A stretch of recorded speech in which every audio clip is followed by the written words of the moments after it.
Welcome back नाज़रीन। Shah Abdul Latif university Khairpur में पीर सैयद शाह मर्दान शाह जे 95 जन्म ॾियारे जे मौके ते संदसि सालगिरह मल्हाई वई।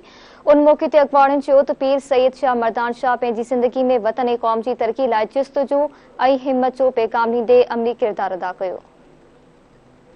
शाह अब्दुल लतीफ़ यूनिवर्सिटी खैरपुर में रोज़े धणी चेयर ते सूर्य बादशाह panel of employees Shah Latif university Khairpur में पीर सैयद शाह मर्दान शाह जी 95 सालगिरह जो cake vice chancellor doctor Khalil Ahmed Ibupoto, professor doctor Miyo Khan लगारी, सैयद मेहदी शाह राशिदी पारां कटियो वियो।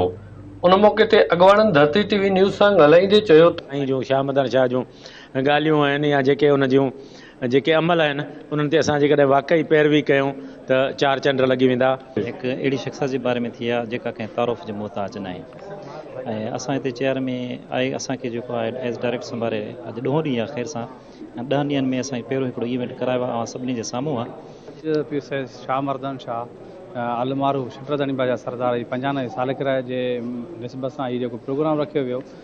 हालांकि पीर साईं सरदार जे जॾहिं बि ख़िताबु कयो त पहिरीं पंहिंजे औलाद खे तालीम माना ख़ासि करे नियाणियुनि खे त नियाणियुनि खे तव्हां पढ़ायो जो शऊर अचे। कैमरा टीम सां गॾु गुलमीर फलपड़ो, धरती टीवी न्यूज़ खैरपुर।